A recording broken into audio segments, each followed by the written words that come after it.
Our content is intended to be used and must be used for informational purposes only. It is very important to do your own research analysis before making any investment based on your personal circumstances.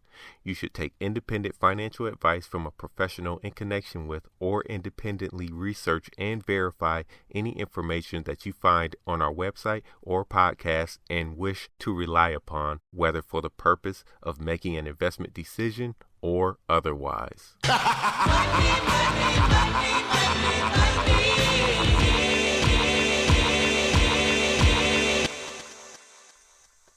What's up, my future 1%ers? This is Marathon Money, brought to you by Wincrease.com. I'm Cam Jones, Prince of the Stock Market, and I'm here with myself, because Kenny Coins couldn't make it. So, let's get right into it on this good, first Sunday of the NFL, the opening Sunday for the NFL. Speaking of the NFL, I know you all heard about Antonio Brown going to the Patriots, which I think is cool, but man, he left that signing bonus on the table for the Raiders. I don't know. I think that was like, $14 million or something. I can't remember the exact number, but I don't care. He lost it. And I'm just saying, man, I don't care how I lose it because of fraud. Somebody robbed me. Stocks went down. I threw it up at a party. I don't care. If I lose $14 million like that, somebody put me in a straitjacket in a padded room because I'm about to go crazy. I don't know how he did it, man. But hey, opening Sunday for the NFL. But let's check out the market recap. Now everything started to jump up a little bit because, well, let me see what day that was. It was about Wednesday. Everything kind of started to go up, and then Thursday we had that nice gap up.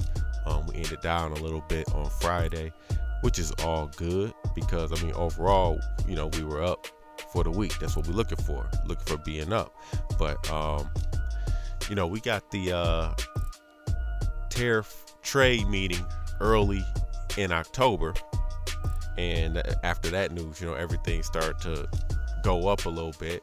But this is kind of, what we expected. This is how everything has been trading for a couple of years now. It's been trading on, I don't want to say really on news, but, every time there's some type of tweet put out or some news about something, things are making really big moves. I want to say kind of for no reason. But you have to recognize that, man. That's how, what I've been saying, what we've been saying on this podcast for, months. Don't listen to these people when they're talking about recessions and, market dropping, take your money out, Nah, man, keep your money in. Actually start buying more. This is when I start trading, because let's say the tariff meeting happens in early October. If the meeting goes well, if the market keeps moving up and if the market's at new highs when the meeting, is happening and the meeting goes well, I don't see the market really reacting, going up that much more. I think it will go up a little bit, but I don't see it, exploding up. It's exploding up now because they have faith that the meeting is going to go well. So if it goes well, the move has already happened a little bit. I do think that we'll be overall up by the time the meeting does happen, unless they cancel the meeting. But I don't think that you're going to see a big move up after the meeting if it goes well. Now, if the meeting goes bad, then we're going to be right back to, doom and gloom talk, which, I can't really blame them. But this is the time between now and when the meeting actually happens. This is the time when you want to go in there and you want to play. You want to trade. You want to be a trader at this time because when these dips happen, there's been some large dips, man. You could have picked up some good stocks on the low. Teladoc, it's down there at 56. I picked up a few more shares. You know what I'm saying? Some other good ones. Facebook was down about 179.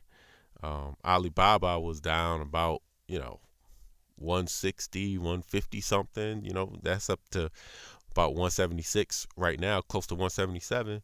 And these things, they just keep fluctuating just because there's a little bit of uncertainty right now, and you want to take advantage of that. You don't want to be, obviously you want to have some, you know, your glory stocks. You want to have some that you want to keep. You want to keep and hold those, but the majority of some of these you want to consolidate, and you want to be playing with these, because that's what the market's doing right now. It's just playing. It's up, down. It's really, they have a big move up one day, big move down the next day. Recognize some of this stuff and take your profit. You might, if you take your profit and the stock keeps going up, don't worry about it. You took your money.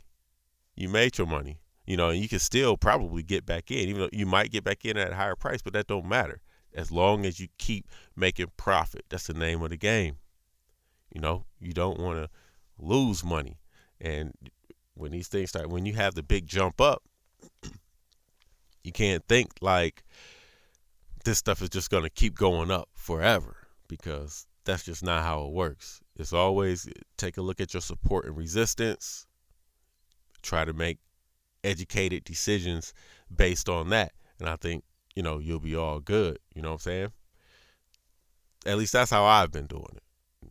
I haven't been, when it's down days, I'll grab some puts or something like that, take a couple bucks here and there, but for the most part, I'm buying stocks on these down days.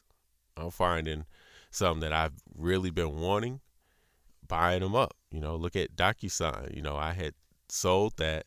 I think the last stock picks Q2 sold them, but they had went all the way down to like 45, 44, I think, and I picked some up at 47 right before earnings, and boom, it went up to about 56. I got rid of it though around 53, but don't matter.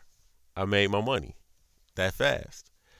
This is the time when you trade right now, not really, looking to just sell and watch, because while you watching, man, it's a lot of money being made out there. I feel you wanting to be on the sidelines, but if you want to make money, you can't be scared. That's what I feel. I feel like people they get scared. When you get scared, you just sitting there looking. Think about, you don't want to get in when the stock market is going way up, man. I'm not, like I said before, man, I'm not walking in the stores trying to buy everything at full price and over. You know what I'm saying? I'm trying to walk in buying them below market value. That's what I want. Below market value. I want that deal. So make sure you keep that in mind. Don't be scared. There's some good looking stocks out there. Like I said, man, Teladoc, Alibaba, and take a look at those, the Asian stocks, because if this goes well, yeah, if it goes well, the meeting, I think the Asian stocks will benefit a little more than the American stocks, so your Alibabas, your Bidus, and everything like that.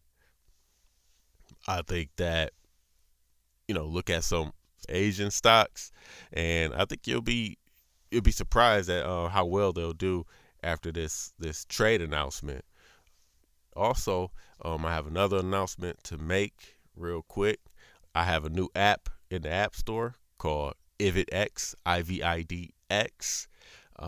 What it does is it alerts you every day, tells you about every stock ticker's ex-dividend date that's set to be the following trading day. And that's big, because if you own a stock on the ex-dividend date, then you get the benefit of that dividend. So it's just a good way to find new dividend stocks, get alerted every day, so you don't have to, do the research yourself. It sends out those alerts every day. IvidX, check it out on the App Store, IVIDX. So real quick, man, I want to just roll into something else because I see all these stocks. I'm looking at Apple, Netflix, even though I don't like Netflix, all like that. I mean, I have nothing against Netflix, but Disney gonna crush them. Let's just keep it real. Disney gonna crush them. But they still up. So I think about when I was back in college and everything like that. So when I was in college, it was like, 2002, 2005 to 2005. And I remember people, and myself included, getting refund checks and everything like that. And I'm just saying this because I know college just kicked back up for some people. And back when I was in school, when people got their refund checks, they would go off and buy just stupid stuff, RAMs, stereo systems, stuff like that. I mean, I'm talking about they blowing like $2,000 and $3,000 from their refund, from their college loan refund checks. Me, I didn't do stuff like that, but I also did not do what I'm talking about doing right now, which is investing. What I did was I just put it up in my savings account and just did it that way.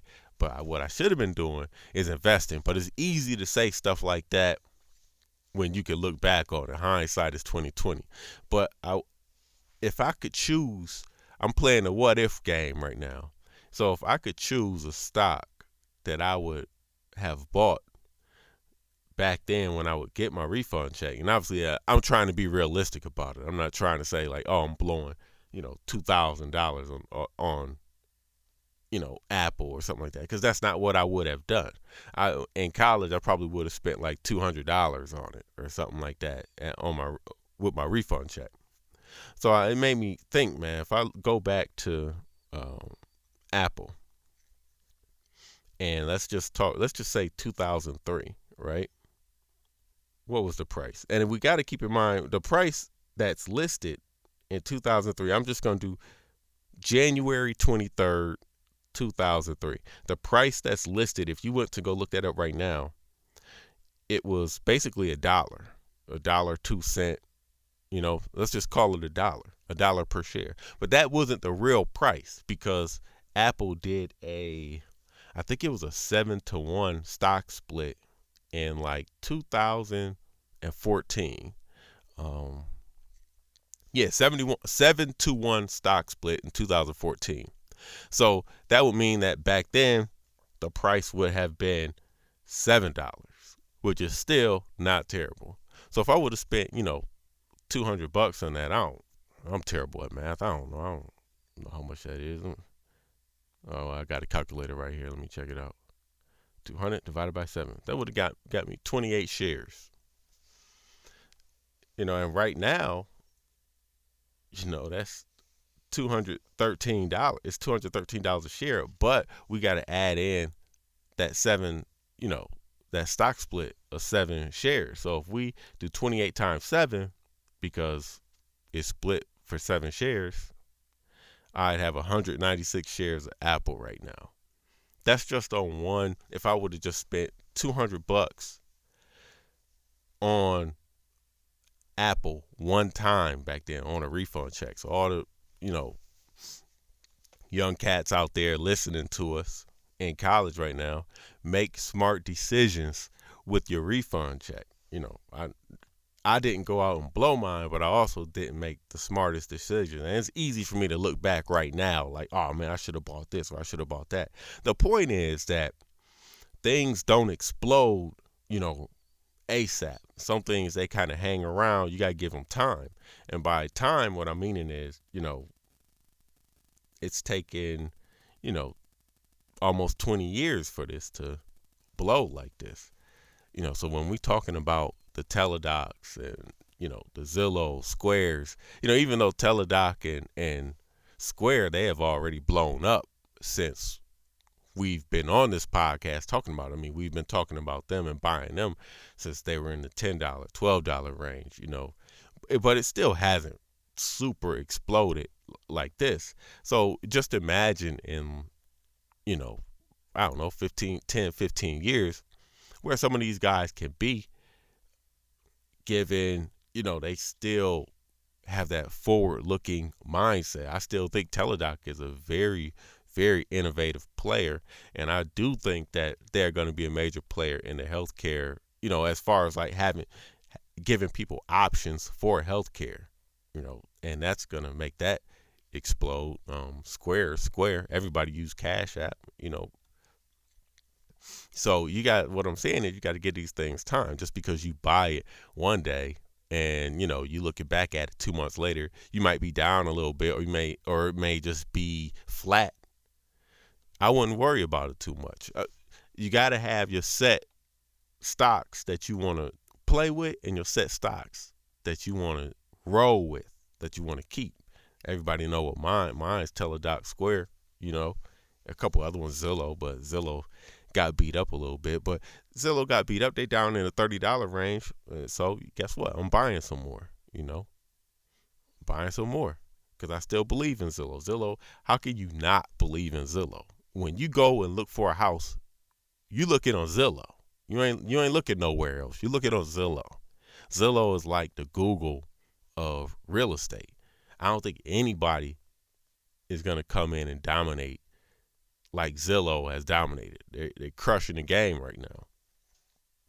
So this dip for Zillow, I don't feel like it's a real dip. I mean, it's a real dip for me because I'm buying it cheap. But I feel like they're undervalued right now. But what I'm saying is, find some of these good stocks and buy some of them up cheap. Buy some of these innovative stocks. I know Tesla's a little bit high right now, but I still think Tesla could still go up some. I know some people that we roll with on this podcast, like my boy Jerron, he may not like Tesla, but Tesla is an innovative company, man. Without Tesla, I don't think electric cars would be where they're at right now. And Tesla does a little bit more than electric cars also. Who else is innovative? Getting that artificial intelligence space. Check out some of those stocks that, specialize in AI, because I don't think anybody really wants AI to start taking jobs, but just because you don't want it don't mean it's not going to happen.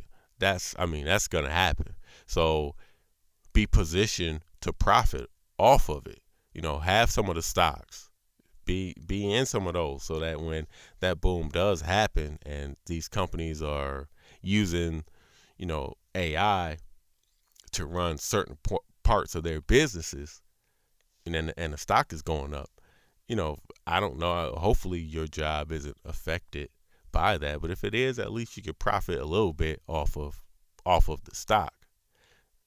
That's what I would do. I try to look at those futuristic, innovative type of, not really innovative. I think everybody wants an innovative company, but